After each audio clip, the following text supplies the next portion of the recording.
Greetings and welcome to the Frank Silvera Writers Workshop's new play reading series. Special thanks to the Billie Holiday Theater for partnering with us to make this reading possible. Immediately following this reading, there will be a moderated critique session where you can offer direct feedback about what you've just watched to the playwright. And now I'd like to turn it over to Garland Thompson Jr., Executive Artistic Director with the Frank Silvera Writers Workshop. Hi, everyone. Happy Sunday, wherever you are. Good afternoon or good evening, depending on what part of the country you're in. It's an absolute pleasure to be here with you today and to see all of you who registered to be a part of this reading and help this playwright progress with her work. I want to thank you very much from the bottom of my heart. For 50 years, the Frank Silvera Writers Workshop has been working with playwrights, at this point, thousands of playwrights, to help develop their work. Originally, it was founded by my father, Garland Lee Thompson Sr., actor and director and producer Morgan Freeman, Clayton Riley Jr., a journalist and radio host, and Billie Allen Henderson, a wonderful actress and director. They founded it originally because in 1973, when the company was first getting on its feet, there was no place for playwrights of color, or very few places rather, for playwrights of color to take their work and have an opportunity to develop it. So for 50 years, that's what the mission of the Frank Silvera Writers Workshop has been. And I am happy to continue on that wonderful legacy. Today's reading is the final reading of the 22-23 season for us. So we'll be taking a break after today. We'll be taking a little break to recharge and enjoy a little bit of the summer. And then we'll be back in September with our next virtual reading. We're going to stay virtual for a while. We're really leaning into the space here. COVID pushed us into it, and we found actually that there's some really interesting and dynamic opportunities with going virtual. So we are leaning into that. So expect to hear more about our virtual readings. They'll run from September to June, and we look forward to seeing you there. If you'd like to find out what the workshop is doing, what's going on, what our next reading is, or you'd just like to find out a little bit about the Frank Silvera Writers Workshop, feel free to go to www.thefsww, as in Frank Silvera Writers Workshop.org. thefsww.org. There you can find out information about our mentor and our hero, Frank Silvera, our namesake. You can find out about our founders, and you can also submit your play. If you are a playwright and you have a play you'd like to be read, feel free to go ahead and submit. There is a submissions tab on the site. Feel free to submit, and we will definitely reach out to you about that. Also, if you like what we're doing, if you'd like to support what we're doing, and we certainly hope you do both, you can go to our website at thefsww.org. Scroll down at the bottom, you'll find a nice little donate button. Feel free to kick us anything you like. No donation is too small or too large. Feel free, and of course, they're all tax deductible. So with that, ladies and gentlemen, I will not hold us up any further. I want to thank you once again for being here. A big shout out to today's cast, to our director, Rhonda Passion Hansome, and our moderator, Byron Saunders, and of course, our playwright, Sabura Rashid. Thank you so much. Everyone has been working so hard to get this reading here to you today. With that said, ladies and gentlemen, I'm going to hand it back over to Kimberly, and we're going to get started. Take it away, Kim. Thanks so much, Garland. And now, ladies and gentlemen, we're so pleased to present Brooklyn Bridge and Fence by Sabura Rashid and directed by Passion.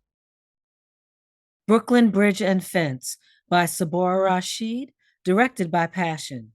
Characters: mixed race other millennial Leslie Moskowitz, played by Sarah Batchu.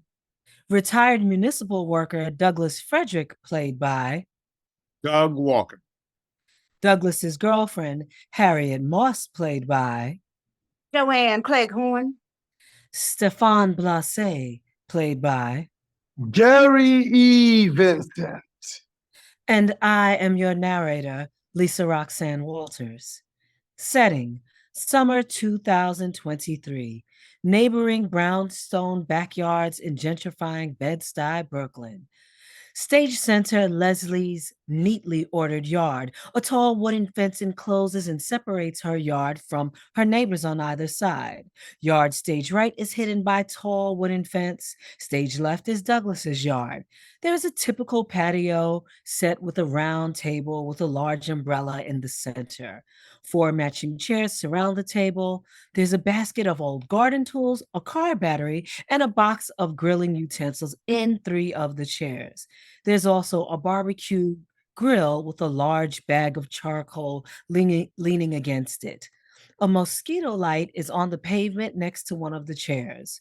We hear street sounds, birds chirping, occasional children, teen voices, and loudspeakers blasting music from a passing vehicle. Act 1, Scene 1. Leslie is chillaxing on a lounge chair in her very neat backyard. She's reading a book while listening to music on her headphones. Her cell phone, a smoothie, and a bowl of vegan snack chips is in a small table next to her chair. She carefully dips a straw into her smoothie, sips, and occasionally nibbles on a chip. Doug enters his yard carrying a boombox, his chef's apron, a chef's hat tucked under his arm. Leslie lays open her book down on the chair, calls a friend.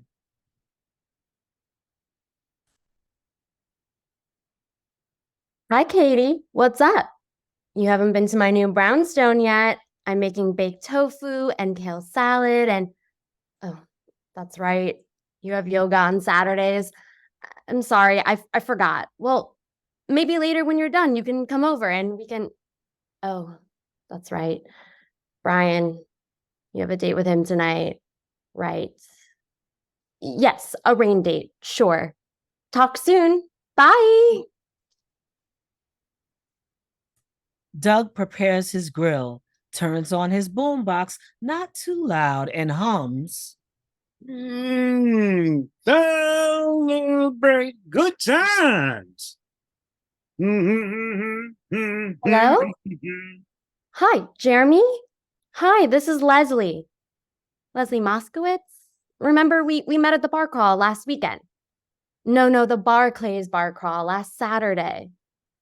Yes, I was wearing a pink sweater. That's right. Tight? I didn't think it was so tight. You liked it. Uh-huh. No, it did not match my. Oh, I'm sorry. I must have the wrong number.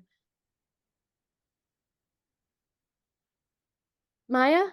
Yeah, it's me. I just called that guy, the one we met at the bar crawl, the one you said was so cute. Yeah, him. Jeremy Oberfeld. He really liked my pink sweater. Like, really. What a creep. He asked me if I was wearing a matching pink thong. Well, I didn't realize it was so tight. Hey, you want to come over? I'm fixing that tofu dish you like. Right. So something's burning next door. Yeah, you have a date. Listen, I have to call you back. Leslie stands up on her toes to see over her fence. Doug is busy barbecuing. The smoke is coming from his grill. She returns to her lounge chair. Maya, remember I said it smelled like something was burning? The guy next door is barbecuing.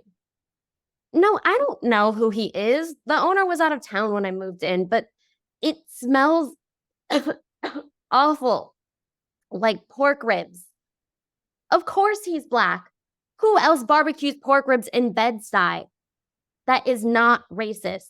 It's the hood, Maya. Oh, you know how much I hate the smell of burning flesh.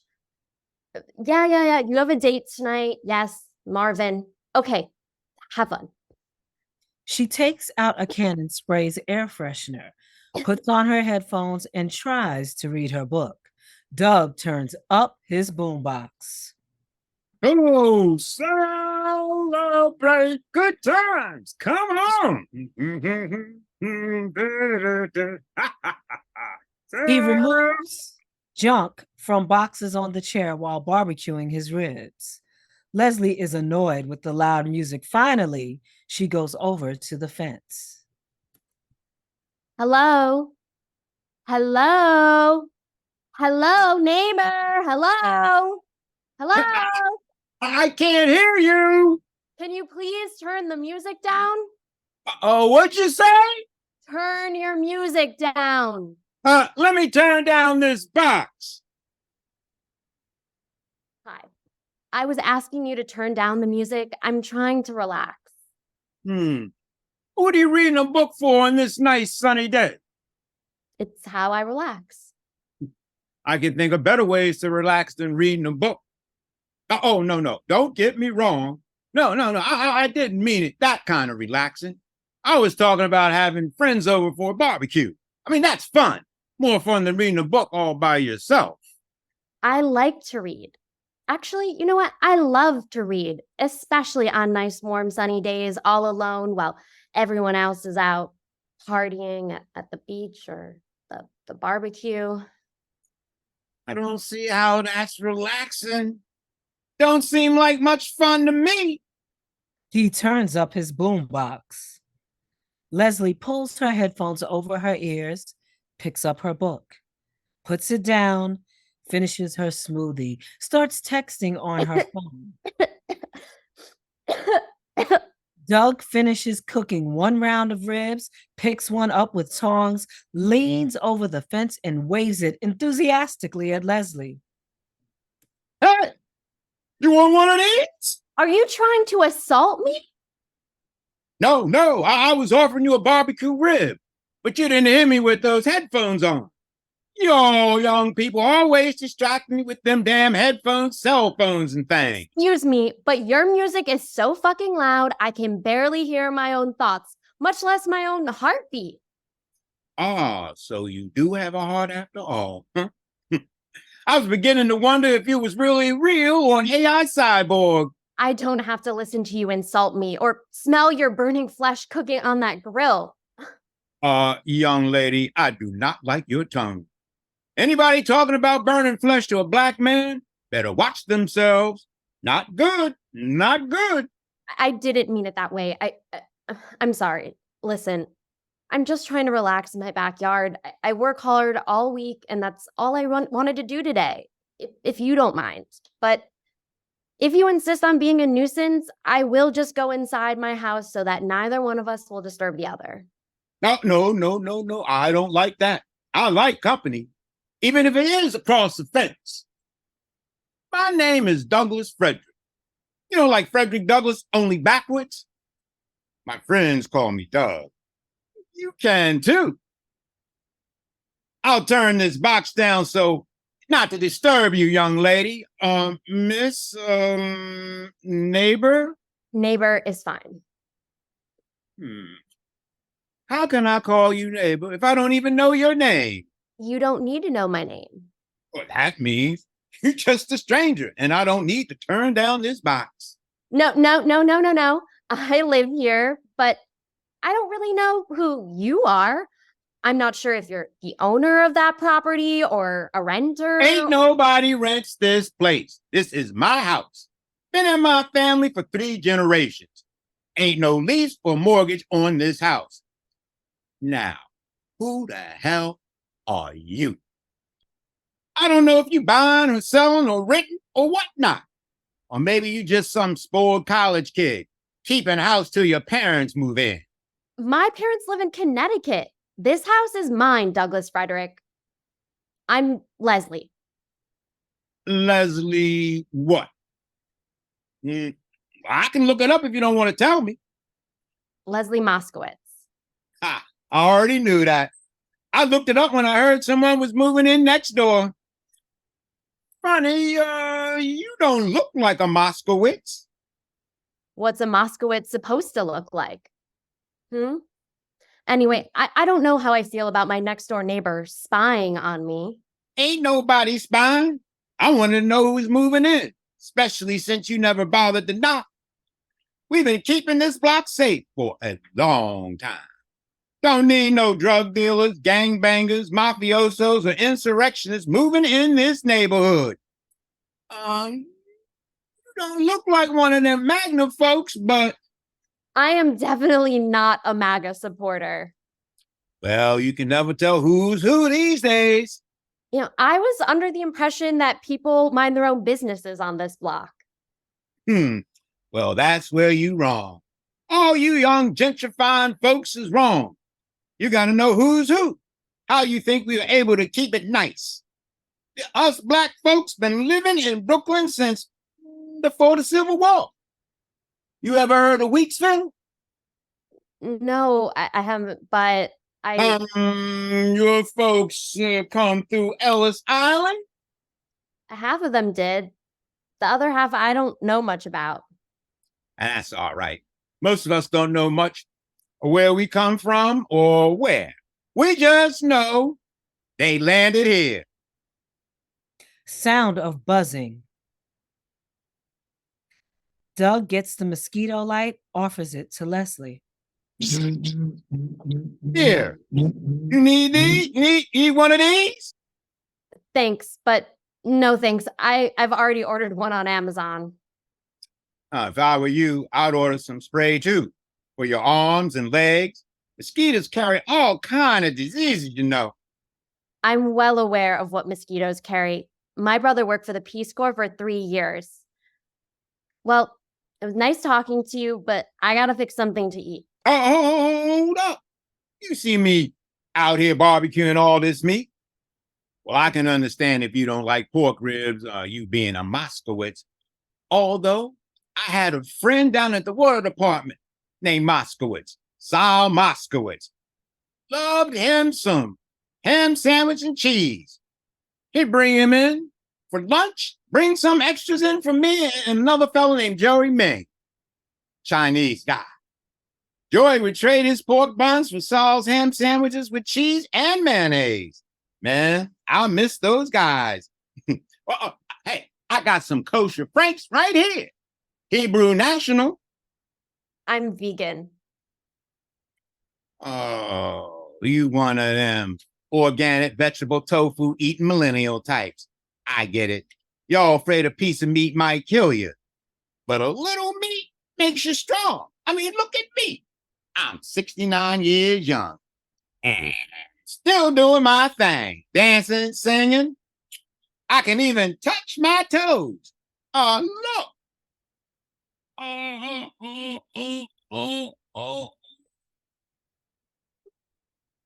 Oh, no strain. That's impressive. But I don't want to eat animals. Besides, it's bad for the environment. Yo, young folks are all right. Saving and planning and all. Back in my day, I marched in all kind of protests. Got to speak out if you want things to change. I marched in the Black Lives Matter protest last summer. I'm on their mailing list. You don't say. I bet you don't know who Shirley Chisholm was. Congresswoman Shirley Chisholm from this district, unbought and unbossed, first Black woman to run for president. Well, right on. My mama always said, you don't judge a book by its cover. Why do you say that? You think I didn't know? You young folks I talk to don't know a damn thing about Shirley Chisholm. Half of them don't even know who Angela Davis is. Dr. Angela Yvonne Davis, militant activist, feminist, womanist, author, and scholar. She spoke. You know, I had a show enough crush on Angela Davis. I still do. She's stunning. Her and Kathleen Cleaver in those black turtleneck sweaters and them big afros. I like kick-ass warrior women like them. Real sheroes. I admire those women too, and many others who speak truth to power. All right, Leslie Moskowitz. They I have one question for you. Maybe a dumb question. No question is dumb. Well, you know, I've been living here my whole life. Never left home for except when I got sent to Vietnam. Thank God I made it back in one piece. When all these neighborhoods used to be minority neighborhoods back in the day. Ain't nobody else wanted to live here but us. Then somebody figured out that we could sell a brownstone real cheap, fix it up, and quadruple what they paid for it. Next thing you know, we got Starbucks. I wasn't trying to say that. Don't get me wrong. This is America where a deal is a deal, no matter who you are. Anybody with half a brain knows you don't pass up a good deal, especially on real estate. We won't go there because that's got nothing to do with the question for you. Thank you, Doug, for sparing me the gentrification conversation.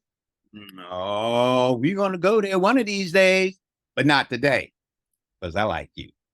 Even if you don't want any of my food. Leslie peeks over the fence, points to bottles of soda. I'd love one of those. A soda? But those aren't organic. My parents used to buy those boiling black cherry sodas all the time, and I can't resist them. And black cherry is my favorite flavor. Doug hands her the soda, opens one for himself. So, what was your burning question? What pronouns do you use? What? Does that really matter to you? I thought it was something important to your generation. We didn't care. If you look good, feel good, got some pep in your step, well, that's what counts. She, her, hers. What about you? He, him, we, us, ours. Welcome to our neighborhood. They toast. Act 1, Scene 2. Harriet Moses enters Doug's yard carrying a large serving dish. Doug follows behind her, pushing his shopping cart full of food and other stuff for a party. They unpack the cart and set up the patio table. Hey, baby, you can put the fried chicken over there. After all these years, don't you think I know where we're going? You're right. You're right. My bad. Doug, how many years we been celebrating Juneteenth in your backyard? Well, it's been about 19 and a half. I thought it was 20. Where'd you get that half from? That's the COVID half. Otherwise, it would be 20 years. I don't see how that makes any sense, but you got your own way of counting, so I ain't thinking about it no more. Well, since we had to celebrate over Zoom, I count that as a half, because I could only see half of you on my computer screen. I missed the other half. Harriet sidles up to Doug against him seductively. So, baby, which half you like best, huh? Can't enjoy one without the other. I like some both. So, when you gonna marry me, girl? You know how I feel about you, Doug. You're the only man in my life, but ever since, well, I just need a little more time, that's all. How much time do you gonna need? You can wait till kingdom come, but it's not gonna bring him back. When Benny died, it was like my own son was gone. We both know he wouldn't want you to be alone. But I'm not alone. You're right here. I can always count on you. I wish I could say the same thing. Sometimes you're here and sometimes you're not. I don't see you for weeks at a time. You don't understand. All that hurting ain't gonna change nothing, babe. I know what I know, and I know you got that yes hiding deep down inside you somewhere. If you say yes, it will mend that open wound running down the middle of your heart. I don't want to forget him, Doug. Baby, you can't forget someone to come out of you. Harry, besides, you always had that scar on your heart to remind you he's there. Maybe I just lost that yes you've been looking for. Nah, maybe you got that yes stuffed down inside your bra next to your wallet. Doug embraces her, kisses her on the neck. She playfully pushes him away and adjusts. Man, you go on now and get that potato salad out of the refrigerator. Don't be pulling out that yes and giving it to somebody else while I'm gone. Harriet continues setting up the table and grill. Leslie enters her yard with headphones, a bottle of water, and talking on her cell phone. Harriet, slightly hidden by the umbrella, observes her. Leslie doesn't notice Harriet. She spills her bottle of water on her new stone tiles, then rushes back inside for a roll of paper towels. Doug re-enters his yard. So, I caught a glimpse of your new neighbor. What did you say her name was again? Leslie Moskowitz. She ran back inside after she spilled water on her granny tiles. Millennials, spoiled brats. They all think they're entitled, even the black ones. Not all of them are like that. Most of them are. Got the whole world at their fingertips, but they don't know shit from shit. Leslie Moskowitz knows Shirley Chisholm was. Good for her. Pass me that salad dressing, will you? Girl looks skinny. I bet she don't eat nothing but nuts and berries. Afraid a piece of meat will jump up and bite her. That's what I said. How she got the name Moskowitz? I don't know. How did any of us get these names? She don't look white. Was she adopted? I don't know, Harriet. That ain't none of my business. Why do you want to know? 'Cause she looked like some other kind of somebody I'd never seen before. Some new exotic kind of ethnic blend. Not like Mariah. More like Keanu Reeves with his little cute self. You know, Neo from The Matrix. Keanu ain't fully white either. Ain't nothing new about white folks mixing up with everybody else, including folks named Moskowitz. So I don't see anything new or exotic about that girl, Harriet. This whole color thing is ridiculous. It's ridiculous until you can't get a mortgage because somebody can't see their color living next to your color, or a job don't want to pay you a living wage, or an ambulance that don't come on time, or a cop pulls you over for something that ain't nothing because to him being black is a criminal act. Then ridiculous is deadly.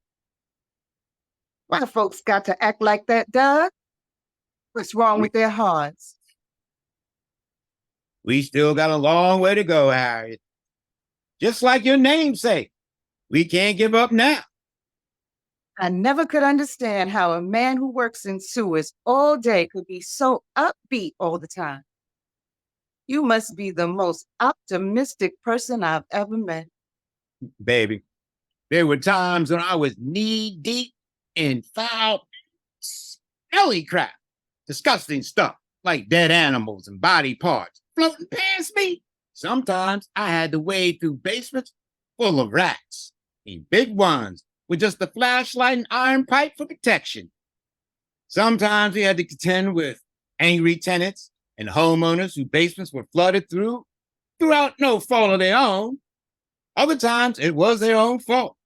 Now you'd be surprised what kind of damage water can do. Family heirlooms, all destroyed. History's down the drain. I don't take nothing good for granted. What I seen all these years made me happy. I could come home knowing my house was paid for, my roof is solid, my electrical wine is safe, and most of all, my plumbing is in tip-top shape. What else could a man ask for if not good plumbing? I can attest to your plumbing being in tip-top shape. Your pipes still work even after 20 years. If you like my plumbing so much, why don't you marry me? Ain't got but so much time left, Harriet. We ain't no spring chickens. Not anymore. Harriet looks towards Leslie's yard. Say change is good, and I do like pumpkin lattes, but this neighborhood don't look like us anymore, Doug. I know, but that's not Leslie's fault. She really likes living next to me. She likes living here around us black folks. Always reading books about us. Probably one of her grandmothers was from Trinidad, or someplace like that. Maybe she has roots here in Brooklyn too. Yeah, her grandma's from the Congo. She don't need to be liking you too much. That girl's young enough to be my daughter. You mean your granddaughter? Baby, I like my woman fully grown. You ain't got nothing to worry about. You ain't jealous, are you? Jealous? But I gotta be jealous of a little skinny stick, nuts and berries eating, can't cook a piece of meat to save her life, headphones wearing, can't hear you when you're talking to her child like that for. With all that nice kadunk you got following behind you. You ain't got to worry about me straying. Only one other woman got that kadunk in their trunk. Look as good as you. That woman used to live in the White House. I know you're right about that. Every time you see them together, Barack got his hand resting on Michelle's caboose. Mhm. And you know my woman got to cook. That child next door wouldn't know how to barbecue a rib if it jumped off the grill, opened the cookbook, and read it to her while it cooked itself. Girls like her don't have to cook. Their folks got maids to do all the cooking for them. I used to know a girl like that. You used to date a rich girl? No, I used to date a maid named Maralise. She's from Panama. Brown like a hazelnut. Pretty little thing. Almost as fine as you. Mm-hmm. I wonder how much money her folks got. It doesn't matter. As long as she's a good neighbor.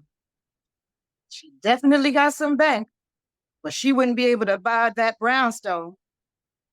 Wasn't it selling for $1.5 million?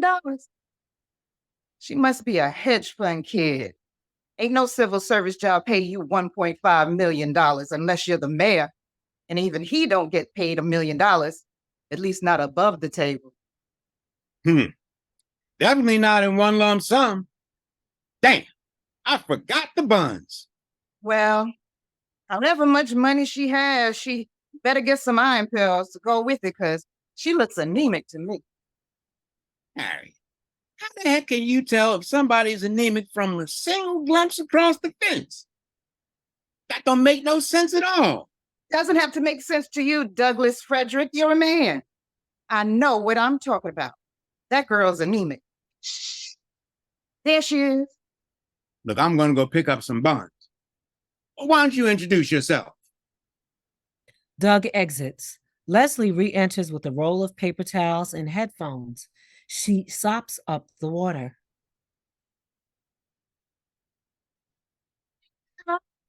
I'm you that moved in next door to my boyfriend, Douglass Frederick.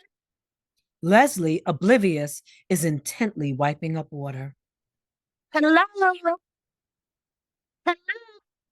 These young people are all alike, rude as can be. Hey, you. Leslie exits. Doug returns with the buns.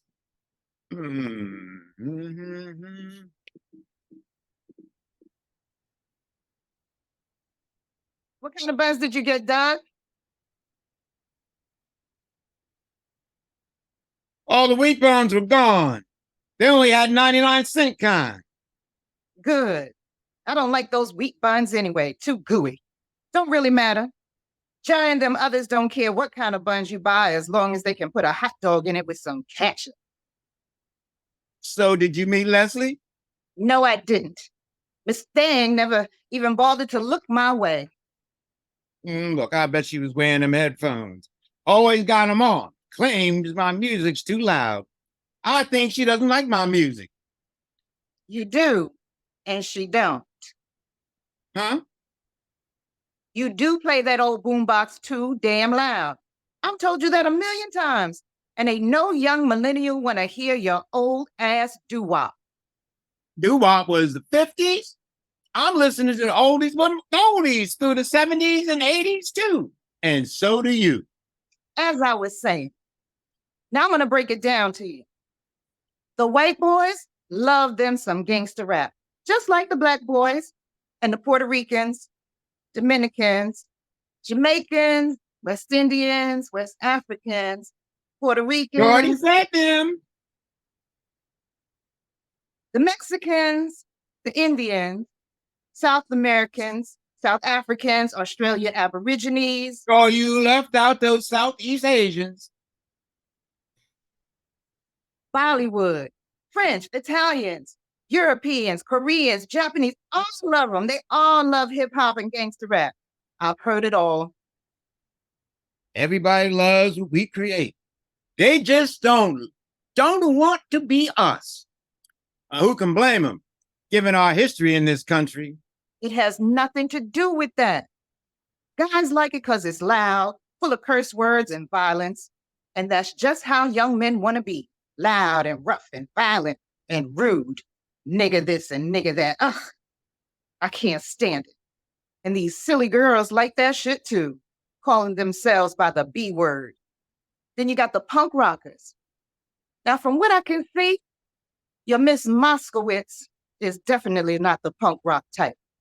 Otherwise, she'd have a ring in her nose and spiky pink hair and big black platform shoes. And all of her friends would look like vampires with black circles under their eyes. But you said you ain't seen none of her friends the whole time she been here. So that means she ain't got no friends. Otherwise, they'd all be over here drinking wine and eating avocado toast in the backyard. I doubt that she likes gangster rap because according to you, Mr. Won't you be my neighbor? She only reads books and eats broccoli spears, so I'd say she's the eco-feminist progressive type. Kind of like hippies, but instead of long hair and free love, they have personal stylists and Instagram accounts. Where'd you put those paper plates? How you know so much about them? Because I pay attention. When you're the assistant HR manager at a $1 million law firm like I am, you see a lot. Let me tell you, they love money, they smoke weed, and they never settle for less than 6-figure jobs when they first began. They use tea tree oil and take yoga class. They eat kale salad and tofu for lunch. So some of them drink too much. They love to meditate and read books on computer tablets, if they read at all. They listen to Celine Dion, but they love Beyonce. They buy smoothies and nibble on nasty vegetable chips and trail mix so they won't get fat. You got to know who you're dealing with, babe. Harriet exits into the house. Leslie enters her yard carrying a tray of small flower beds for planting and a small garden trowel. She is wearing very short shorts, a tank top, and garden gloves, and no headphones. She sees Doug, waves, then begins carefully planting her new flowers. Harriet enters, watches Doug watching Leslie on her hands and knees. Harriet picks up the squeeze bottle of mustard, approaches fence, drops it onto Leslie's flower beds. Leslie stops, stands up. Pardon me. Have you seen my mustard bottle? For some strange reason, it flew right out of my hand. And right into my flower bed. What a coincidence. Maybe it was the wind. Maybe. That's funny. There is no wind. Leslie hands mustard bottle to Harriet. You must be Leslie Moskowitz. I am. And it's Moskowitz with a W, but you can call me Leslie. Leslie approaches fence where Harriet is standing. She reaches out her hand. And you must be Harriet Moses. You know my name? Doug talks about you all the time. He does. Well, of course he does. Why wouldn't he? Aren't you his Girlfriend. Miss Harriet Moses, just like Harriet Tubman, the Moses of her people, right? That's right. That is right. The pleasure is all mine. You know, I thought it would look prettier if I planted actual geraniums instead of those plastic flowers I had before. Natural is better for the air, after all, don't you think? Doug drove me to the mall so that I could pick them out myself. He even helped me haul that gigantic bag of organic soil over there all the way from Lowe's hardware store. I had no idea there were any shopping malls in Brooklyn. At least, not in this part. He's so helpful. I'm so glad that I moved in next to Doug. I don't know what I would do without him. How about you? Slay any dragons lately? Well, I don't think it's right to use people like that. Not when I can do it myself. Right on, sister. I see your cape now. Huh? I can do it myself. That's just what Doug said you'd say. I beg your pardon, but why was he discussing me with you? I don't even know you. He said you'd say that too. You two are so simpatico. just like Guinevere and Lancelot. Or should I say Harriet and Frederick? Douglas?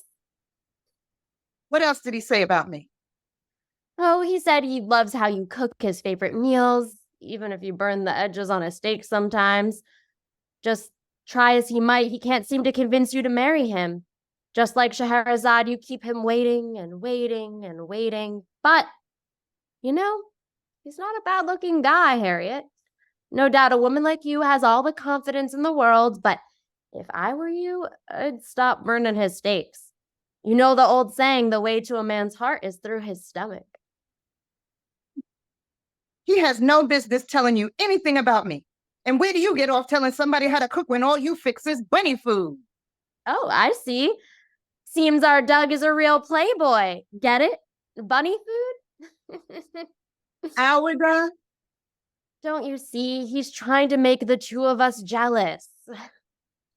I don't see what's so funny, young lady. Doug enters, approaches the women. Why, you old rascal. Huh? You told me Harriet was shapely and gorgeous and that you love her cooking. But you should have warned me what a formidable opponent she is in the battlefield of love. A non-brave knight, welcome to the joust. You better believe it, girlfriend. I have no idea what you all talking about. Touché, sister, you won this round. I must therefore return to my corner to diligently prepare for our next encounter, O powerful Queen of Wands. Until then, good sir, fair lady, I bid you both adieu. Leslie sweeps off into her house as if a noblewoman from Arthurian legend. Well, goddamn. What the hell was that all about? What do you mean, what was that all about? Who told you to be telling my business to strangers? I didn't. Douglass Frederick. What I say to you in private is between you and me, alone. Do you hear me? Don't be sharing my business with Leslie Moskowitz with a W, nor anyone else. Understand? Of course, but I told you, you need to know who you're dealing with. And right now, you're dealing with a crazy person. I won't stand for this. Harry, please calm down. We don't want to cause that girl problems. Who said anything about causing problems? That poor girl is off her rocker. No wonder she's always reading books. Don't you see? She thinks she's living in another time. That's probably why her family bought this house for her. Didn't you say they live in Connecticut? They don't want her around. You sure you haven't seen anyone in there with her? There's I bet they need to keep an eye on her. there's nothing wrong with that girl. I guarantee you she's perfectly sane. My niece, Taisha, she does home care work. Maybe I'll call her and see if she wants to take on this case. I'm sure that girl's family can pay top dollar. Harry, believe me, there's nothing wrong with Leslie. That girl is smarter than the two of us. She's a lawyer. A lawyer? Is that what she told you? I think she's up to something. Folks like her always up to something because they're crying out for help. I took psychology classes at Medgar Evers College. I know what I'm talking about. That girl is delusional. Maybe we should call her family. You got their number? Now, why all of a sudden you got a mission to save Leslie Moskowitz when 10 minutes ago you were talking about her like she was the worst thing this side of Brooklyn? Because at first I thought she was. But now that I've seen her in action, I have to help that poor girl before someone takes advantage of her. You know, people be watching these houses when you're not home. You never know what could happen on a block like this where nobody expects trouble. It's exactly where trouble finds its way. I got my mind on my money and my mind on my money and my money on my mind. Lord have mercy. I don't go to church but twice a year. That's counting both holidays. But I'm willing to go to save her soul. That girl needs Jesus. Act 1, Scene 3. Leslie is relaxing on her lounge chair, reading a book, listening to music on her headphones, and drinking A smoothie. She nibbles from a bag of granola. Doug enters his yard holding a garden hose. He looks around to see if Leslie is in her yard. He pretends to water his yard, then approaches the fence. Hello? Leslie Moskowitz. He picks up a small pebble, tosses it at her feet. She looks up, sees Doug. Hey, neighbor. Good morning. So what's popping at the castle today? Harry thinks you're crazy. Why? Because a man's home is his castle? Hey, why don't I help you dig a moat around yours? You're taking this King Arthur thing too far.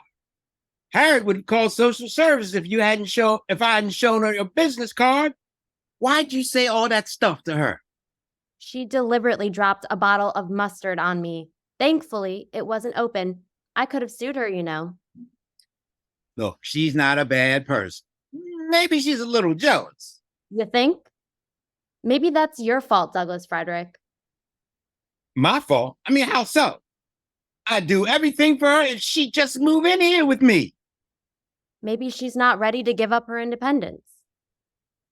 I'm not asking her to give up anything. She can bring all her stuff with her. It's not just about stuff, Douglas. It's more than that. She's holding on to her space for a reason. I don't know what it is, but I suspect you do. I would tell you more, but I promised Harry not to say anything else about her to you. Harriet enters in bathrobe and slippers. She eyes Leslie. They stand eye to eye on their sides of the fence. Briefly, they pace, mirroring each other. Finally, Harriet hands Leslie back her business card from Doug. I believe this belongs to you. Leslie takes the card. She grabs a small pot of geraniums, shoves it to Harriet. I believe this is for you. What for? Women need to stick together. Happy Sunday. Harriet takes the flowers. Leslie returns to her lounge chair. Doug dutifully follows Harriet into his house. Leslie waits for them to exit, then pulls out her cell phone and calls. Maya, did I wake you? I thought you get up early on Sundays for a yoga meditation. Oh, you stayed out late last night. Jonathan Fishbind? He's a what? Where the hell did you meet a deep sea diver? South Street Seaport. Oh, duh. You know, Douglass Frederick, my new neighbor, he has a girlfriend named Harriet. Not Tubman, but it's Moses. Yeah, that is a crazy coincidence, isn't it? Guess what? She threw a bottle of mustard at me because she thinks Doug is checking me out. Of course he's not. He's really old, kind of like a black grandpa. Well, I mean, all men look sometimes, but he's not like that. He's really sweet and he helps me with this place. So, Harriet's an angry black woman. That is not racist, Maya. She's black and she's angry and I don't blame her. I would be too if I had to deal with all the shit she's been through. Thankfully, the bottle wasn't open. Otherwise, I would have had mustard all over my geraniums. So I pretended to be crazy and I think it worked. She sure as hell won't be dropping any more mustard bottles on my side of the fence. Sound of truck pulling up. Maya, I gotta go. I think the movers are here. No, not me. I'll explain later. Hey, don't do too much deep sea diving or you might end up with a little mermaid. Leslie watches as Stefan enters the yard, stage right, carrying a large cardboard box, followed by two moving men carrying patio table and chairs. They place the table and chairs. He places the box on the table. They exit. Leslie dials her phone. Hello? Doug, are you home? I don't go nowhere except to Costco once a month. Looks like the new neighbors are moving in on my side. No need to worry. I'm right here. Doug enters his yard holding his cell phone to his ear. Stefan enters again, followed by Rodrigo carrying a large flower pot. Harriet enters carrying a tray of breakfast foods. She eyes Leslie. Rodrigo smiles, wiggles his finger at all of them. No need to worry, it's right. At least not about that one. As for the other one, I hope he's not an axe murderer. Rodrigo. We'll chit-chat with the neighbors later. After I find my axe. Stefan exits, followed by Rodrigo. Leslie, Harriet, and Doug look flabbergasted. Oh, he's just blowing smoke up his ass. That ain't all the time he's blowing up his ass. Why, Douglass Frederick? I'm surprised at you. I thought you were better than that. Doug ain't always politically correct as you might think. And I see you ain't as crazy as you act. Leslie's right. I shouldn't have said that. I apologize. That's better. Next time you go and greet him first. Wait a minute. Y'all hold on this little love fest. Doug was only making a joke. Maybe it was a shitty one. Excuse the pun, but that man threatened to bring out his axe. We don't really know who he is or what he's capable of doing to none of us. So we need to be on guard. Especially you, Miss Thang, since he's moving in right next door to you. Here, Folds tray over fence. have a cherry Pop-Tart. They're on the house. Leslie takes the Pop-Tart. I haven't had one of those since college. And you thought she would refuse. I told you. I know what I'm talking about. All millennials love Pop-Tarts. Harriet takes a Pop-Tart and looks Leslie squarely in the eyes. They both bite simultaneously with enjoyment. Mmm. I feel as if I'm partaking in some ancient hoodoo ritual. Damn real you are.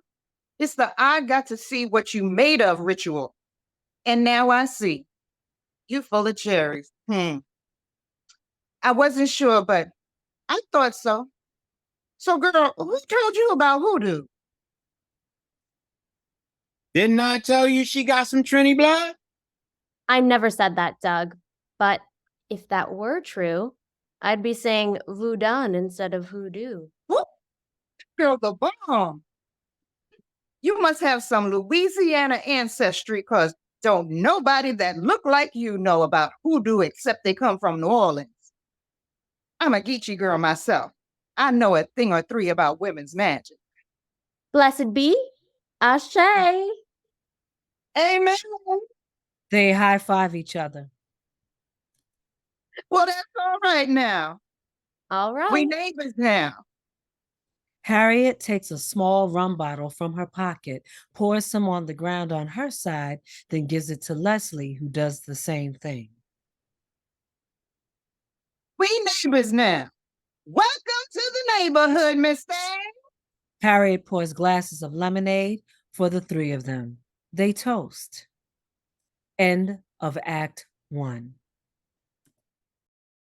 Thank you so much for joining us today for Brooklyn Bridge and Fence, written by Sabura Rashid and directed by Rhonda Passion Hansome, and featuring Sarah Batchu, Doug Walker, Joanne Cleghorne, Gary E. Vincent, and LisaRoxanne Walters. And now we welcome people to stay and join the moderated critique session. Today's session will be moderated by Byron Saunders. Byron has been an actor, director, and civil rights activist and is no stranger to FSWW. And please feel free to use the raise your hand feature to get on the mic or put your comments and feedback in the chat or the Q&A. We appreciate constructive feedback. And the go on the mic function can be found at the bottom of your screen in the reaction section. I now welcome Sabura, Rhonda, Byron, and the rest of the cast to the stage. Congratulations, everyone. I'll hand it over to Byron. Bravo, bravo, bravo, my friends. Welcome to the portion of this program with Frank Silvera Writers Workshop, what we're really known for in developing and helping and assisting the writer. This is such an important process, and we're going to get started. I have several questions I'm going to ask you, the audience, and the actors to participate. But first, let's just meet our playwright. Oh my gosh, Sabura. Thank you, Sabura Rashid. She's the playwright. Congratulations. Welcome aboard. So in order to get started, let's just hear it from you, Sabura. What was the inspiration for you to write this piece? Briefly tell us what you wanted us to know about this particular story. Well, hi everybody, and I'm sharing the screen with Doug here due to technical difficulties. So gentrification is all over New York City.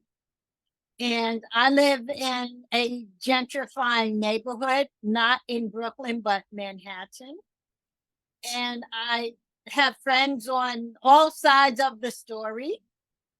And I wanted to write something for the festival at Theater for the New City, just a 10-minute scene. And Doug was saying, "Oh, Sabura, write something for me." And and Sarah knew I was a writer, so she was kind of teasing me and saying, "Well, you know, I used to act." So I thought, okay, I think I just sat down and this just came out. That's interesting because right now, of course, we know that the Writers Guild is on strike, and this is an opportunity for writers who don't get noticed to really expand and explore and come onto a scene because they're waiting for you. They want to know this work. They want to know what's going on in our communities. And I applaud you for taking the initiative to step into what's right now the most critical conversation going on in all of our major cities, which is gentrification. So let's see, we're going to open this up to the cast and to the rest of the audience to see if indeed you met those criteria for what you want us to know about your story. So overall, now does the script capture your attention? Let's think about that for a second, because the script has to work for the audience as much as it works for anybody else. Does it capture your attention? Is it original? Because we know we got to tell good stories, but is it original? And does it remain true in style? Does it show a unity of all the dramatic elements in communicating the story? So let's open it up and see who wants to jump in first. Don't be shy. This is a interactive kind of community. So this village wants to know what you're thinking, even the cast members yourselves. Because, I mean, once you got this script, what was your initial thoughts about this? Anybody? Oh, okay, Madam Director, tell us what did you passion? Come on, give us what you think. I would like to say first, kudos to the cast who did a great Yes. job. Everyone, all the actors, our narrator, and especially to Kimberly, who has been taking care of all of our technical situations. I would like to say bravo and kudos. Also, I'd like to say brava to our writer who I have worked with, Sabura, many times in the past, and I find her a very exciting writer because she deals with political issues with an interesting sense of humor, and I like that in her writing. I feel like gentrification, as you said, Byron, is really a very important topic. And as a person who actually was a victim of it, I had to leave Bed-Stuy, where I was born and raised, because of that changing economic situation. I was excited by this piece just because of my own personal involvement, but also by Sabura's intention to include so many, such a diverse, so many diverse personalities and ethnic groups and lifestyles in the piece. I like it very much, and I look forward to the development of it. Okay. Anybody else? You want to jump in? Yeah, surely. Go ahead. Tell us, Joanne. I thought it was a beautiful love story. I think for the older, more mature adults in that age range, that range, they can understand and see that relationship because we're always looking to have them have love still in their early, their golden years. And then the communication that is shared between the younger generation, Sarah's character, how she was still aware of what was going on. And I like that dynamic that they were still able to communicate because communication is so key between the older generation and the younger generation.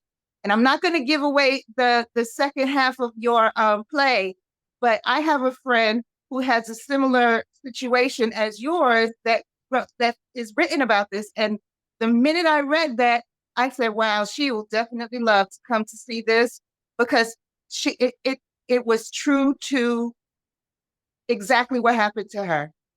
Exactly. So it touched my heart in that respect. And I'm sure that she will, once it gets, fully produced, you're going to have a whole group that will come out just for that. But as far as the story, I believe it was original and it definitely was true in style. And I loved it. It really was, it made me happy to be able to portray Harriet and to have that affair. It was beautiful. Something really interesting about this concept about gentrification, because what Subaru has done is to give us a piece of history of the community itself, which is so important because these colonizers that come into our community are not respectful of the history. They don't know the history. They don't know Weeksville. They don't know Bed-Stuy. They don't know Fulton Street. They don't know the community for which developed by an African-American community to sustain it. And yes, the diversity of Brooklyn in its own right is a community of many ethnic diversities. I mean, so at some point, this story is touching on each and one of those elements, and yet there's a story that's not just about them, but about the characters. And so developing the storyline through the characters, the actors yourselves, with Leslie and all of the other characters, do you feel as if they were truly written so that you could pick up? Now, look at our cast. We're ethnically diverse. And so therefore, there's a different accent coming from each and every one of you. Do you feel as if the writer was able to address some of your own personal stories to bring to the stage? Leslie? I'll take my. Yo, go ahead. Sure. Jump right in. This is open, folks. So it's interesting because I am a biracial lawyer who happens to live in borderline of Bed-Stuy and Clinton Hill, except I've been here before the gentrification. I got here, I came to Brooklyn from Queens because I was going to LIU. And actually, when I first bought my house here, there was a lot of Black and brown flight. And so what's interesting for me about the story is it's not always this idea of just, oh, there's white folks coming in, which has certainly happened like in my neighborhood for sure. But there's also been an element of, oh God, this fan is drying out my eyes. There's been an element of when things have gotten really terrible in our neighborhoods. I think there's a desperation. We're worrying about our children. We're worrying about whomever, and a lot of us leave. So I think there's, the store on the corner where I am, I'm now seeing it being sold, and who knows where it's going to go to. But part of it had to do with some internal greed that goes on with people who have been here for years and feel like, oh, the geographic cure is to leave. And so I think what I liked a lot about Doug was your house has been in generations, you're keeping it, you're committed, you've been through all the ups and downs, you've been through crack, you've been through heroin, what have you. But I also thought it was interesting to know that sometimes disrespectful gentrifiers are not white people. Sometimes they're people of other races from other countries who come in, and there's still that element. It isn't as simple as black and white when we talk about gentrification, and where I'm like right in basically where this play is set.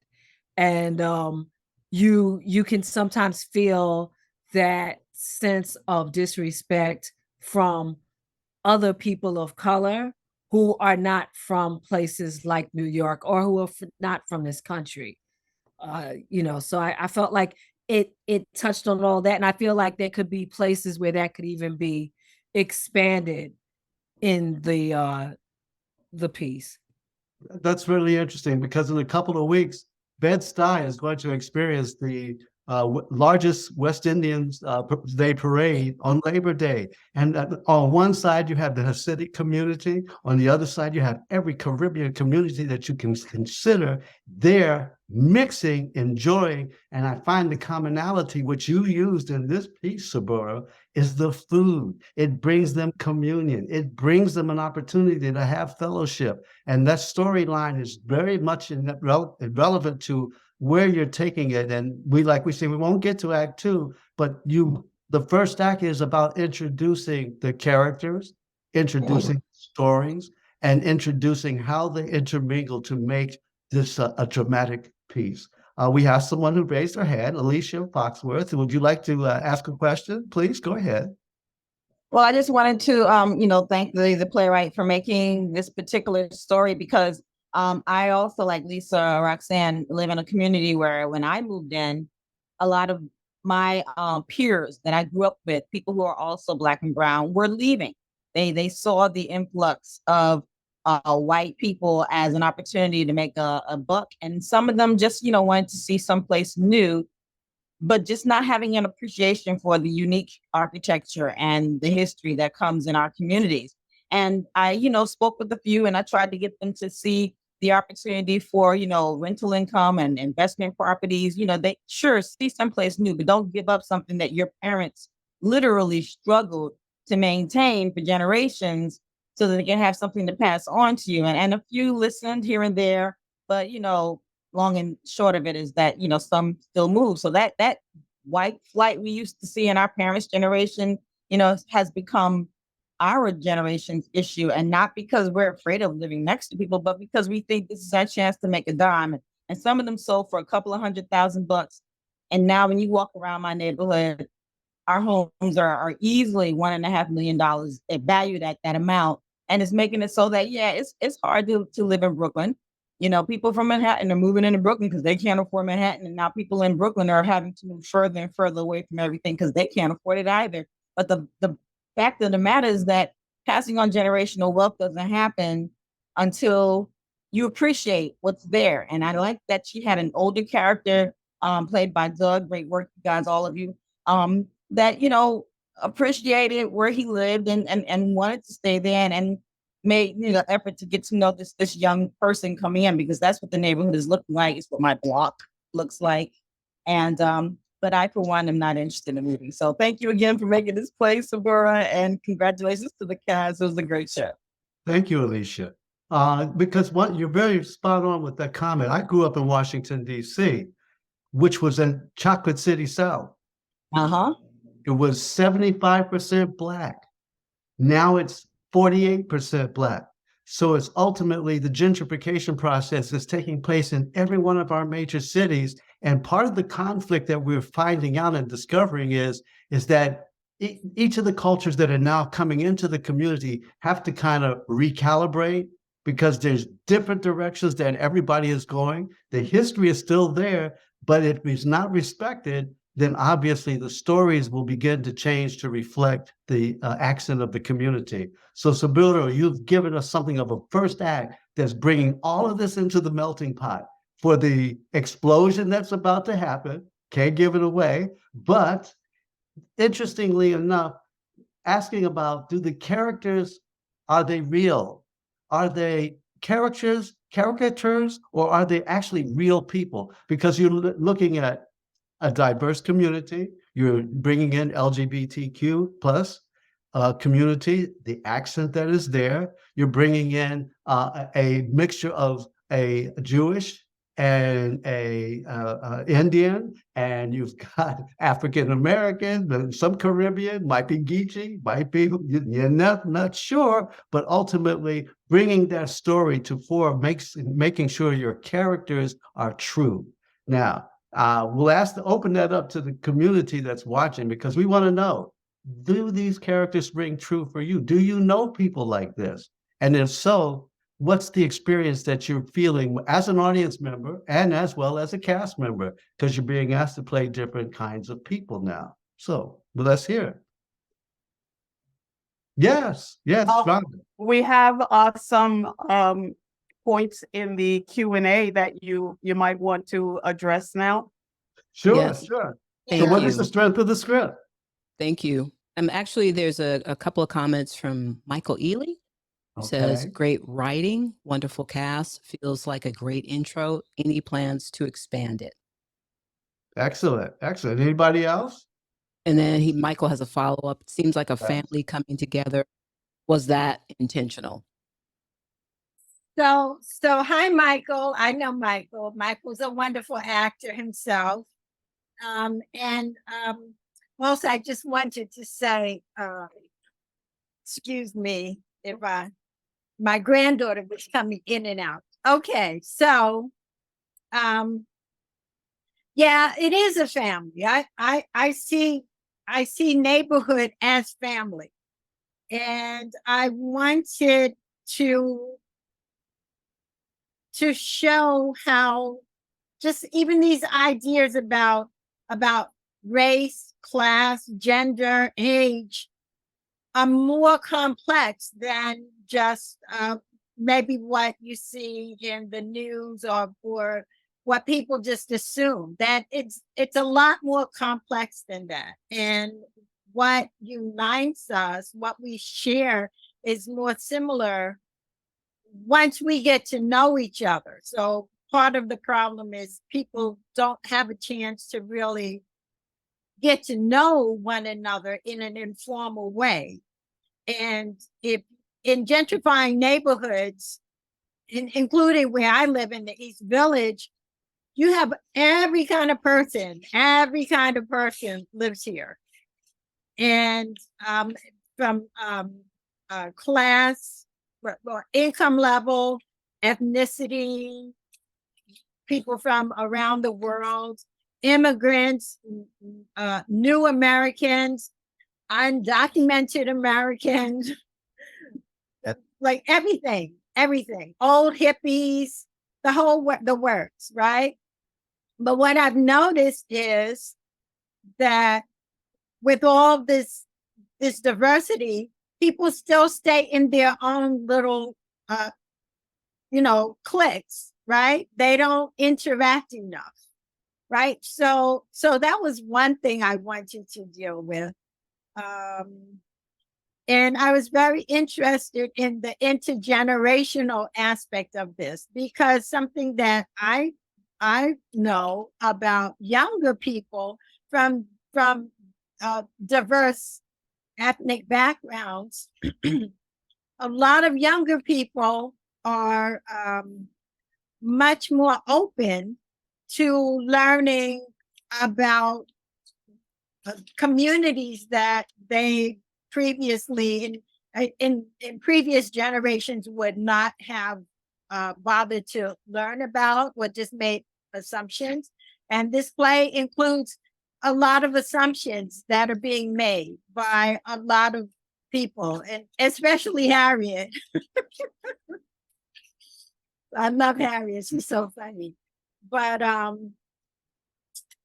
I do have part 2. I actually have an act 2, and we considered reading it, but it hasn't had enough development.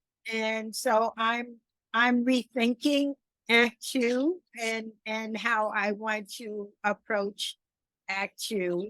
And so I don't want to talk too much. I would like to hear what other people think about the play, maybe what characters they would like to see coming into Act Two. You only heard just a snippet as far as two characters, Stefan and Rodrigo. And I was thinking of characters who would be able to buy a brownstone, right? So what types of people, what kind of people would have the money to buy a brownstone, right? So I don't have anything else to say. I'd rather hear from everybody else. I would also like to say thank you to Passion, who is like my best, like kick me in the behind dramaturg. So thank you. I love my cast always. And LisaRoxanne is like my stalwart all the time. But I want to thank Doug and Joanne and Gary, and a special thanks to Sarah, because Sarah is not an actor per se. Like, she was doing something very different, and an administrator and an executive, and but she's quite talented. And when we do the full production, which I hope to have a full production of this play at some time, I would love for her to play Leslie. So I just put that out there, but she might be too busy. I don't know. But anyway, that's all I have to say.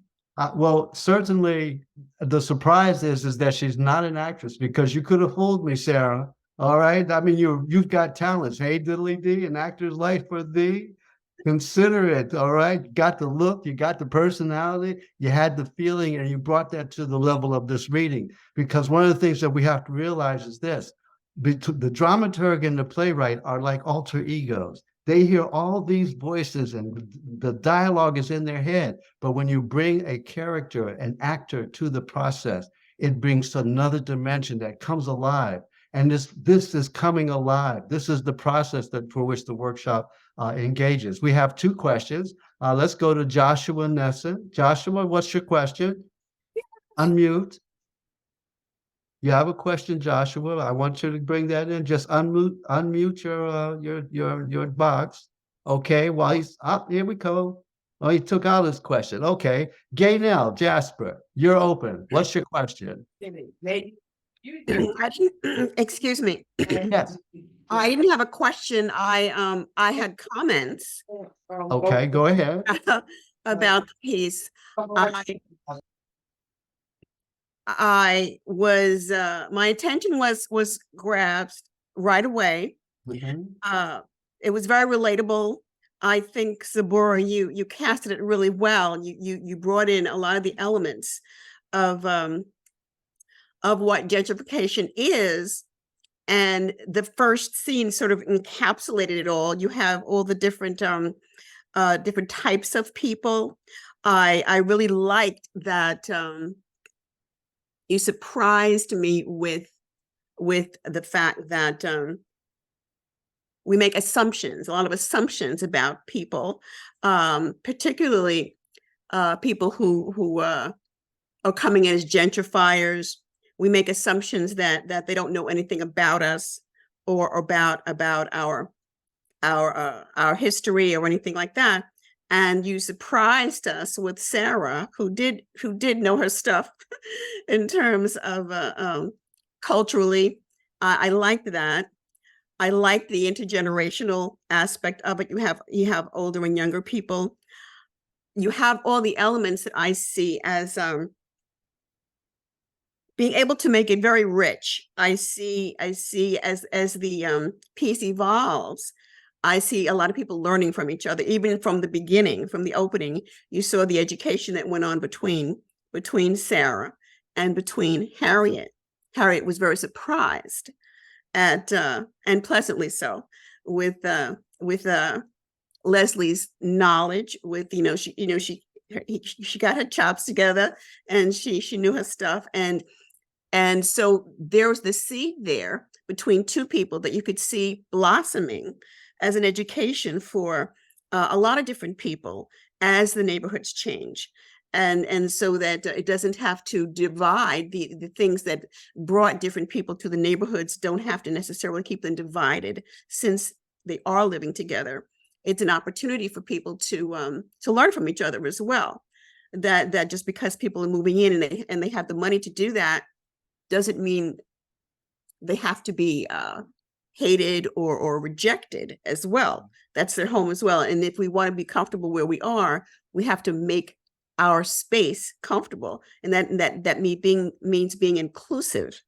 And so I really liked the fact that you brought in a lot of aspects and questions for people to ponder as you move ahead with the piece. I was very much pleased with all the performances. Congratulations to all the actors, and I'm not at all surprised at the directing of of my dear friend and Passion. It was done very well. I saw the cast being very comfortable with their characters, and I think that lend itself a lot to a very smooth and comfortable opening to an important subject that everybody can relate to, particularly in New York, and as people have said in other cities across the country with Black and Brown people, and also the aspect of people who are coming in aren't necessarily the enemy. So I like that a lot, and I'm looking forward to seeing more of it. The most difficult conversation in our country today is one about race. It is a conversation that has to take place. And part of the problem is that we are marginalized to theory, a critical race theory. Now, the problem with that is that I don't think any of us are theory. We're truths. Can't we be critical race truths? And each truth that comes into our community is based upon the cultural diversity, the ethnicity, the different religions. All of that must come to the table. And if we're not experiencing it and not having an open conversation, then the walls are built. The fence, I think the notion of the play's name itself, Brooklyn, bridges, and fence, because those fences are the boxes that we live in. And if we can't get beyond that, then yes, we have a problem. We have conflict. But the good neighbor policy is, let's make friends with Kool-Aid, okay? Let's have a hot dog. Let's have some barbecue. Let's have some tofu, for crying out loud. It ain't that bad, but you got to get used to it. And if you're not inviting your neighbors to your backyard, where it begins saying, hello, neighbor, welcome to the neighborhood. That's okay, Mr. Rogers. It works. It's okay. It's in the script. You've codified it, Sabura. So thank you. But basically, these are the conversations we have to have, folks, and it's got to be open. Yes, Rhonda, please. Kimberly, would you like to read some of the comments in the Q&A section for us?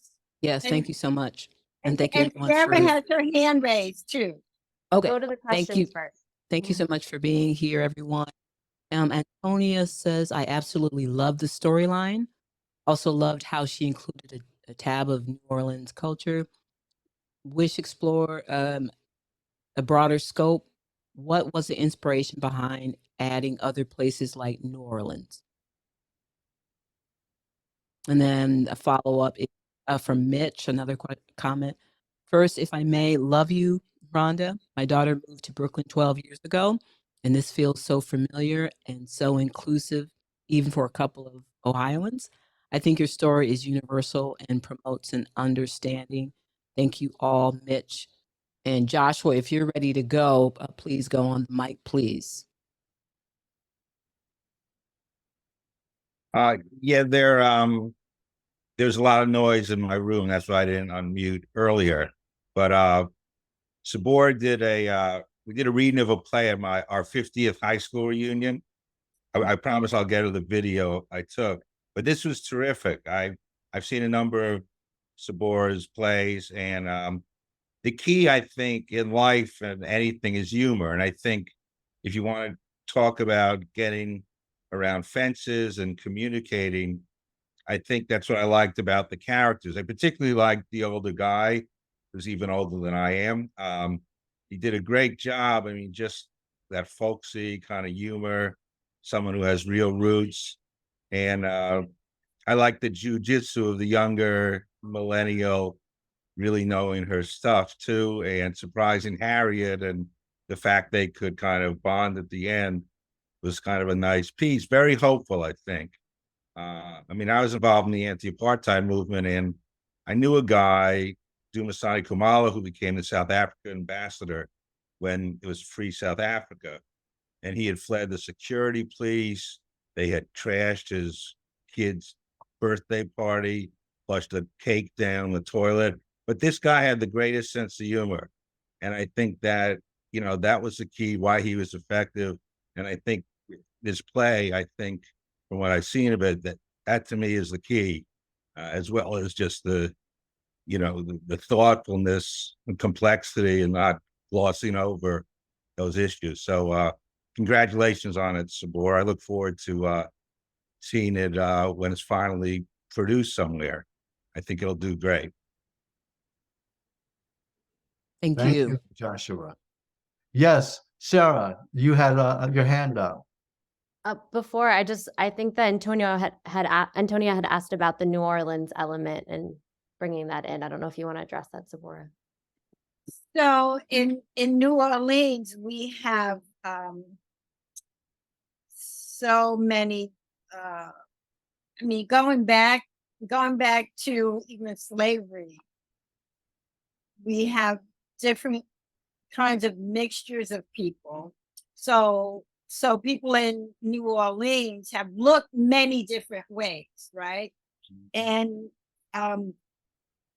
Leslie has Indian background, and there's a lot of South Asians in New Orleans, but she could also be many other ethnicities. Like you can't really assume just based on looks alone of this character, and played by Sarah. You can't just assume that she's one thing or another, because she could be a whole bunch of different kinds of mixtures, which you see in New Orleans. So that was part of it, but also because she mentioned hoodoo and people who know about hoodoo. So my major in college was anthropology.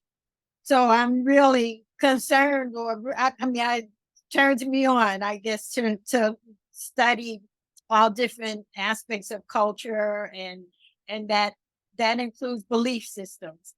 So in New Orleans and on certain parts of the country, people talk about hoodoo, and which is not voodoo. And people mix it up, right? And even people misunderstand what voodoo means as well. So when Leslie says, well, if I was from Trinidad, so obviously Leslie is very educated. She knows a whole lot about a lot and about culture, right? And she does do jujitsu, Josh, which is great. Like, yeah, she's doing all kinds of verbal and cultural jujitsu. And remember, she is an attorney as well. So she's quite good with words, right? And she's smart. But she knows about, and which many millennials looking at alternative belief systems and all kinds of things, going to these different the spirituality teachers or lectures or centers or all kinds of, like, she's been exposed to that. So she knows about hoodoo, at least on some level. And when she said, well, if I was from Trinidad, I would say Vodun, which is Haitian voodoo. Like, so she's like, I know what I'm talking about. But she's also playing with it too, because she's in Blessed Be, which is something that they may say in Louisiana, but also a lot of upper middle class suburban women who are practicing a certain kind of women's spirituality. They say blessed be at the end of their ceremonies. And then we have West African, Yoruba, Ifa tradition of saying Ashe. So she's like, she wasn't quite sure should she say Ashe, but she's like, I'm gonna throw all of it in here because like I'm not giving up my spot. Like, no, I can be here with you. And that's what she's doing. Sabura, tell us about the choices of the names of the characters. That's very significant. Give us an indication of why you chose each and every one with a special name that leads you to understanding even more. Well, Douglass Frederick, you know, I'm taking classes to Weeksville, which is a historic community in Brooklyn. Like there's a heritage center and a museum. And it really was a Black town in the 1830s and 40s and 50s. And when I was taking an archaeology class, I actually did a research project about Weeksville. So I know about Weeksville, right? And uh-oh. Senior moment. So what was your question? I'm sorry. The question about the names of the characters. Yes, The characters' names. So, okay, so Frederick Douglass spent quite a bit of time in New York City. Yes. Right? And no doubt he went to Weeksville. I'm assuming because I haven't read that, but I know many other significant Black people in pre-Civil War America went to Weeksville, right? Because it was a thriving town. So I was thinking, like Douglass Frederick, I don't know. It just sometimes the characters just come, and like I could give you an intellectual reason, but honestly, sometimes they just come and I let them be who they are. And Douglass Frederick, it just like he's Douglass Frederick. And who would be the woman for him but Harriet?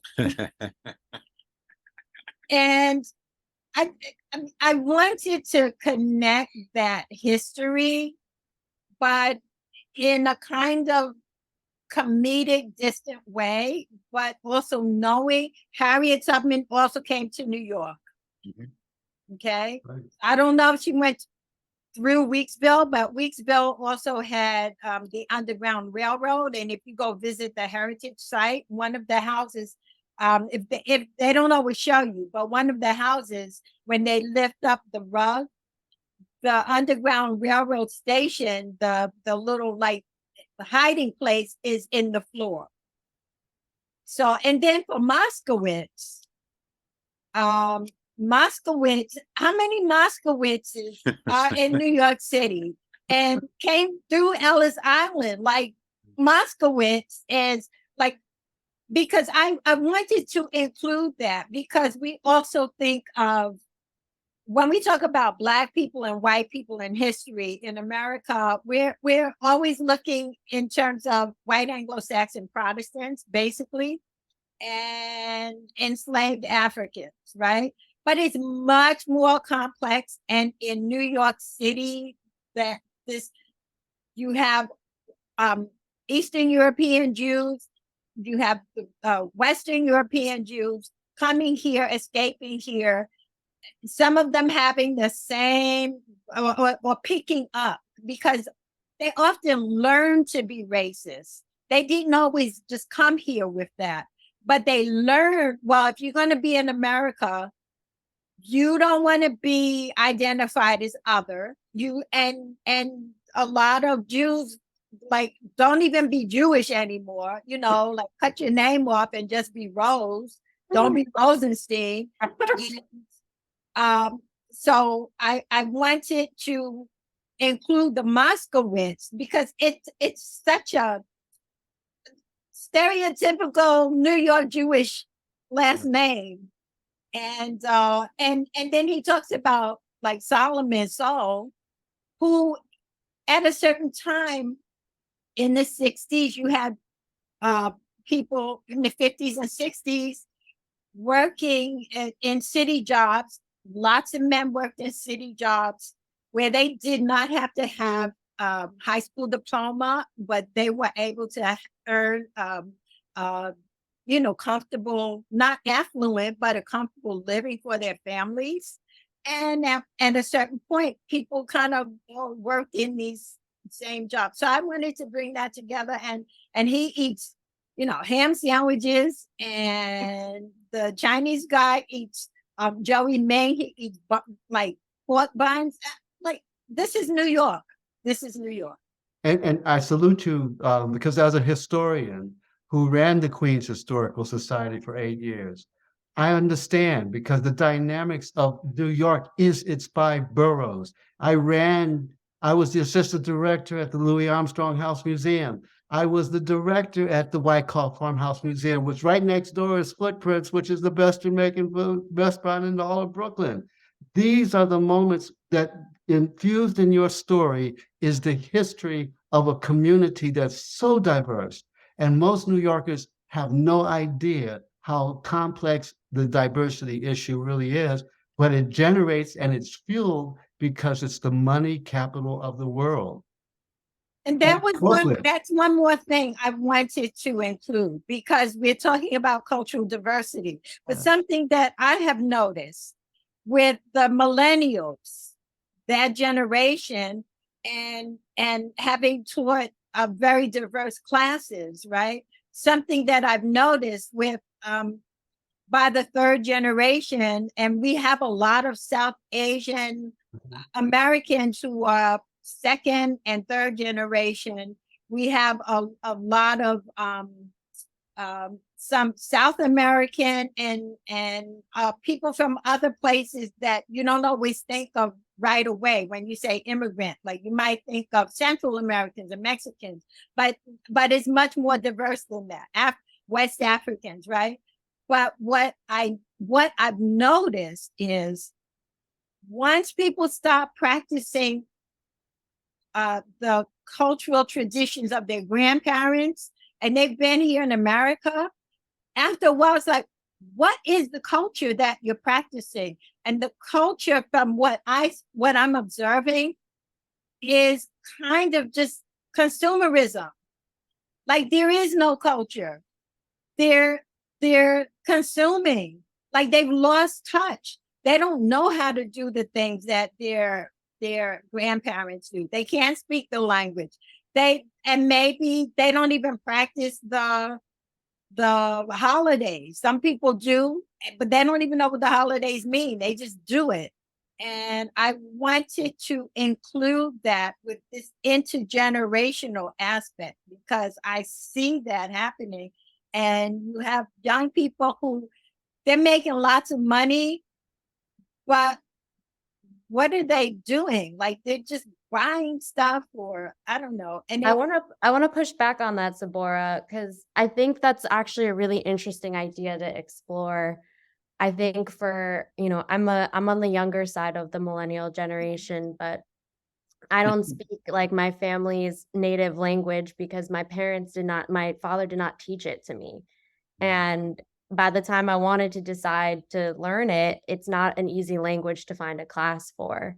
And, you know, my father has been in this country for 50 years. It's not a language he uses every day anymore. So I definitely think there's a yearning that a lot of people have. Like, I have a lot of friends who are, you know, considered biracial or multi-ethnic. And a lot of folks lose that culture because of decisions that were made by previous generations to assimilate. And there is a yearning for something deeper. And so I think that's something to maybe explore. I think to the earlier question, Byron, you'd asked a while back to like kind of ask me to respond to in terms of the realism of the characters or realisticness of the characters. For me, one of the most realistic things about this play is, as somebody who is considered ambiguous often in my everyday life, to have a whole scene where the other characters are trying to figure out who I am, and you see, one character who can't even really face or dissect what it is, another character who's trying to find a likeness in me or connect, maybe she's Trinidadian, and that's we share that in some way, because there's a blackness or kind of opposition to anti-blackness in that type of identification. So I find that part super realistic as somebody who just was asked, like, maybe more than once, at least once yesterday, where am I from? What's my background? I get asked that every day. And I think that's increasingly going to be the case for future generations in this country. So I think exploring what it means to want to have culture. And I think, with a character like Leslie, there was something Miss Jasper said earlier, and Sabura also said earlier, the uniqueness in this play of exploring folks who come to gentrifying neighborhoods and know a little bit about the culture, about the people there. I think that's unique and not a part of the gentrification conversation that usually gets told. I think, Sabura, since this is also a place for you to get feedback in terms of how you could develop further, I think one thing that could be interesting is looking beyond, the millennial Leslie's character of kind of knowing these things from a book, like I picked out today to do Killing the Black Body. And when we did this on stage, we had Cast as the prop book. Those are all very intellectual explorations of, for many people, a culture that's not theirs. So I would love to see Leslie also challenged, maybe someone calling her out on mixing up all of these different, New Orleans or, other religious or cultural references, and kind of not knowing which one to pick. Like, I think that's actually really interesting because it also forces Leslie to grow as a character, somebody who learns about people not just through books, but through their interactions. Sarah, I really like that point that you just brought up. I think that's a very interesting arc for the character. But I wanted to get back to something you had said, Sabura. I don't want to put the whole consumerism, the culture of consumerism, just on the younger people, because when you first started talking about it, what came to my mind was that at the time, the mayor of New York City urged people to just get out and start buying and shopping and consuming, when we had just lost 3,000 people in one of our most horrific terrorist attacks in the country. So the culture of consumerism, I think, is part of an affliction, but I don't think it belongs to any one particular age group. Yes, and I don't mean to blame them. It's definitely two things. Definitely decisions that the elders made, not to speak the language, not to teach the kids. So by the third generation, they're totally American, and so it's not their fault. I didn't mean it that way, but it's like they have to find it. But also that is American culture. It seems to be, at this point, it's the heart of American culture, or so it seems. But something, Sabura, but Black people can never really become totally American. I mean, foundational Black Americans can't do that. And we are a demographic that's one of the highest consumers of everything. No, so what are we? So now I have to say that, like, you all really, nobody knows really Act 2 as I've written it so far, and I'm looking at it. I'm looking at the characters, but Act 2 as I have it right now, which has Stefan, which you heard a little bit from Gary as Stefan. So Stefan, yes, thank you, Gary. Your one line, thank you. But Stefan, so Stefan Blase and his partner Rodrigo Gilberto, Stefan is a millionaire and he has come into the neighborhood. He could buy his house. Like they're guessing about Leslie, how she got the house, but Stefan could write a check and buy his house. And Stefan, part of his character is he can buy whatever he wants at this point in his life. He's been everywhere in the world. This is stuff part of what Stefan, but Stefan has this whole other persona, which is just to protect his real inner core, right? Because he's really a Black man from Mississippi. And how do you, like, you're a Black gay boy in Mississippi, growing up in Mississippi in what, the 60s or 70s. And how do you, and the town he comes from is called Slipknot. Slipknot, Mississippi. How do you, like, how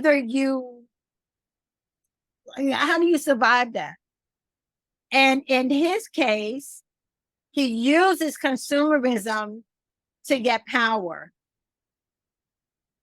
And so I just, in connection with what Stefan Blase does, in the 50s and the 60s, it was a trend. Not everybody did it, but it was a trend for many foundational Black Americans to take on the aspects of other ethnic people of color. So, and they felt more accepted by the dominant society. They would wrap their heads and either, to look like they are from either a Sheik or East Indian or even African. They felt like they were more accepted than foundational Black Americans. And it will be interesting, I think, to explore Stefan's persona, what he is hiding from, and what it means to be who he is as the persona and as the real person here in America.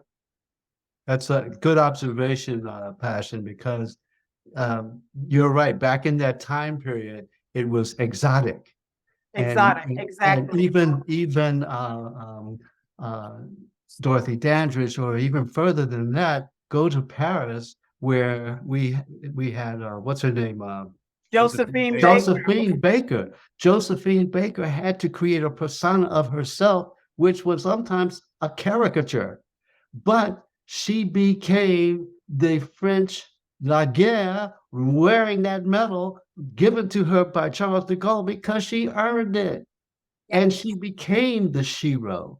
Even like, for instance, Louis Armstrong, he became a cultural ambassador to the world because he refused to be marginalized. He became someone extra. And ultimately, now we venerate him, and every commercial you can see him singing, oh yeah, because it's a beautiful world. That's the part about which I think, as artists, as a writer, as a director, even for the non-artist who thinks she's not an actress, but she probably is a pretty good actress, is just to say, come to the table with what you learned in your own community, your own ethnic realities, your own spiritual realities, bringing it all to a story that is exemplifying Brooklyn, Bed-Stuy. Across that Brooklyn Bridge, there are many cultures, many families who are giving us new stories. And this is a new story, but it has to be, I think, in the second act, what I'm excited about dramaturgically is that taking all of this information that you're getting today and then moving those characters into the next reality, for which I'm sure you're writing, as we know, is rewriting, and ultimately coming back to Frank Silvera Writers Workshop so that we can see how you've taken it to the next level. Awesome. Thank you so much, Byron, and everyone for being here.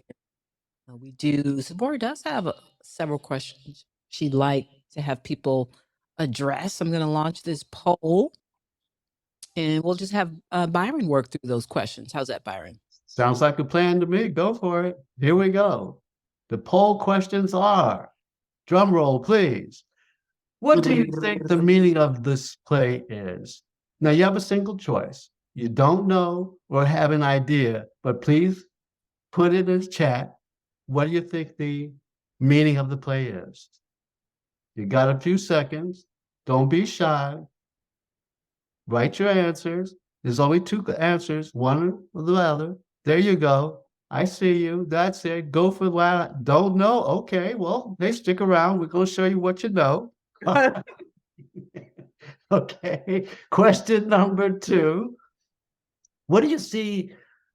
Who do you see living on the other side of Leslie? Oh my goodness, now that's a good one. You have single choices. Either you don't know what's on the other side of that fence, stand to, stay by, as they say, or have an idea. But please put it in the chat. I want to know what you're thinking, who's on the other side of that fence.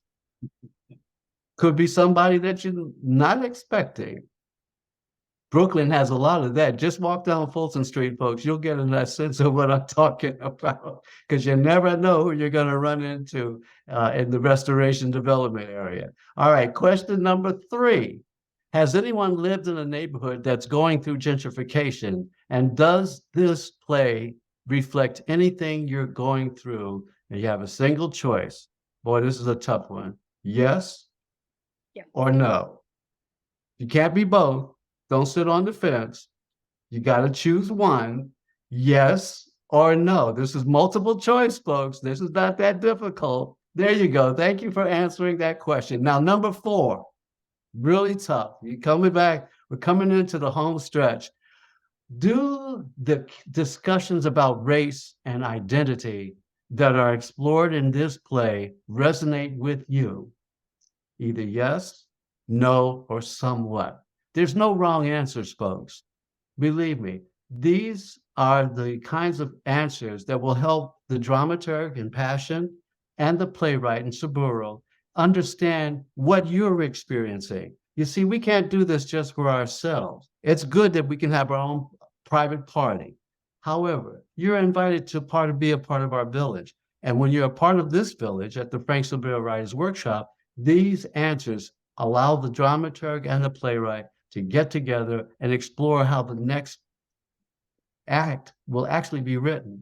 And the follow-up is having an opportunity to come back and see this play in its fullness and see exactly what has been written, because you, the audience, help to participate, making this a interactive experience. So we thank you. Thank you all for participating here. This has been a wonderful experience. I'm happy to be back into the Frank Silvera Writers family, seeing old friends, new friends, folks I haven't seen in years. Gary, you and I worked together years ago and something at the, I first met you at the Uptown Harlem Arts Alliance program, and we were friends since then. And now we got Sarah and Lisa and Joanne. Oh my gosh, it's the family. The village is growing.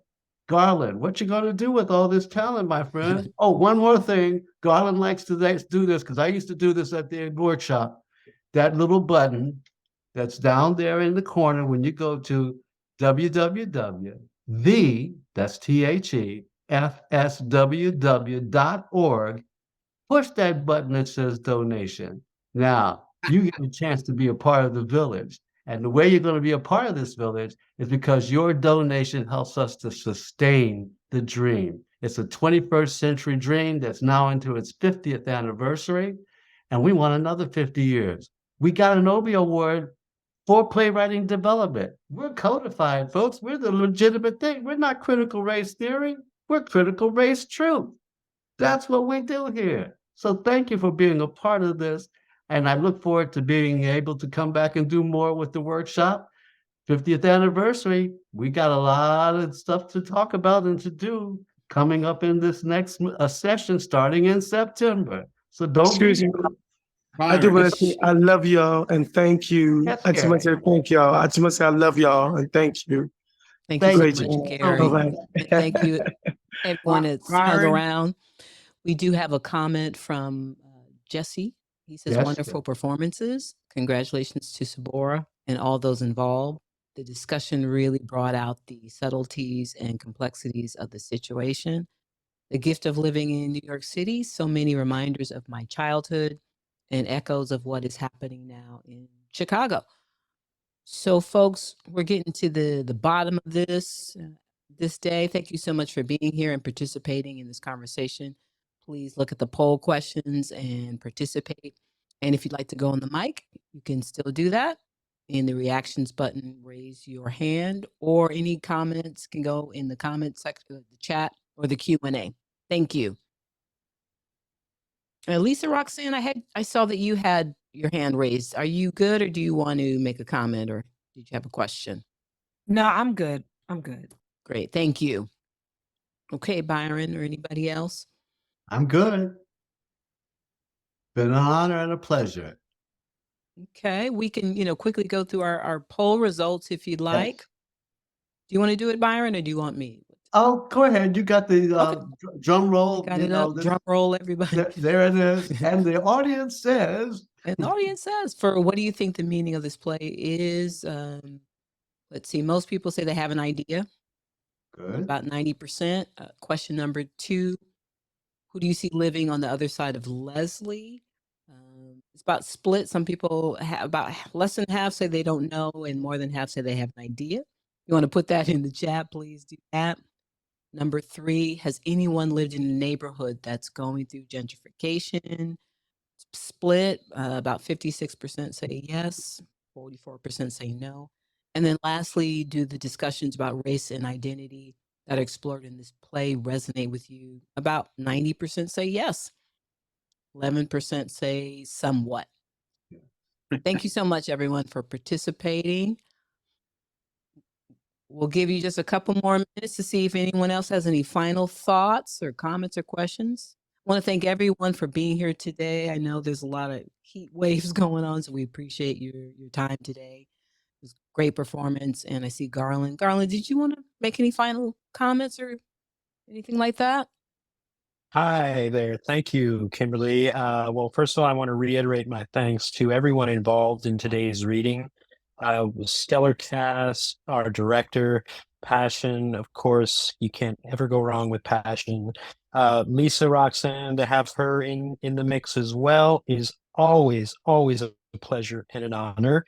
So very happy here. And to the new folks who I haven't met before, to Doug Walker and Joanne Cleghorne and Sarah Batchu, y'all, and Gary E. Vincent, who came in with that fabulous Stephen Blasé line at the end. Gary took that like 1 or 2 lines and made a whole character out of it, just right there in that quick 30 seconds or whatever. I saw this whole character and I found myself wanting to see more of him. So thank you, Gary. Wonderful work. Everybody's very talented here. And of course, thank you, Byron, for moderating. And thank you to Kimberly and Zoomcatchers for making this happen. Kimberly. Kimberly is our reading producer and executive director of Zoomcatchers, and she makes these things happen. We don't know where we would be without her. And thank you to everyone who came in today. One thing I wanted to say real quick is, Sabura, number one, I'm very, very happy that you brought this piece to us and allowed us to read it for you and help you in your developmental process. I think there's a wonderful opportunity you've created here, Sabura, to explore some issues that have really, really divided so many of us, out there. Gentrification is a hugely dividing issue, and community. What is the meaning of community now? What is that? Is community the same thing that we in the Black community grew up with in the 40s and 50s and 60s, and our grandparents and our uncles and all of that?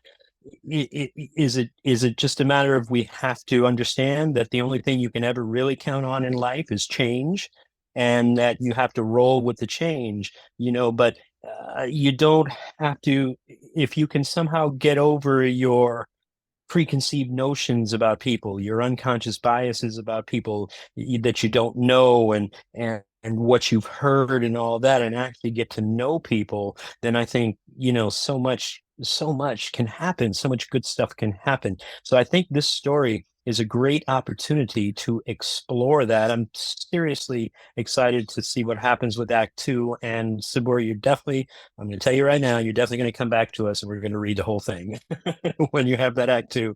But I think it really is a wonderful opportunity to really take a deep dive and explore these issues with humor, with comedy, which is one of the best ways to explore difficult subjects. I'm a kid who grew up on comic books, right? And Spider-Man was always one of my favorites, not only because I related to him. I was a skinny little kid in high school, couldn't get it together with the girls or anything like that, but it was that every situation, no matter how dire or desperate it was, he could always crack a joke. He always brought humor to it, and somehow that would help to get him through, and get me as a reader through as well. So I think using humor the way you are, Sabura, and you definitely have a talent at it, I think you've got a wonderful opportunity to take this story even further, and I look forward to seeing it. And I think also this is very important because we all know how divided we are, not just in this nation, but literally in the entire world. No matter where you go, there's massive divisions, massive people that are assuming things about other people that are not true, that are not based in reality. They're being manipulated. And I mean, just it's endless. It goes on like crazy. But we can help. We can help to right the ship with stories like this. So, kudos to you, Sabura. You've got a great first act. I think you're well on your way with that.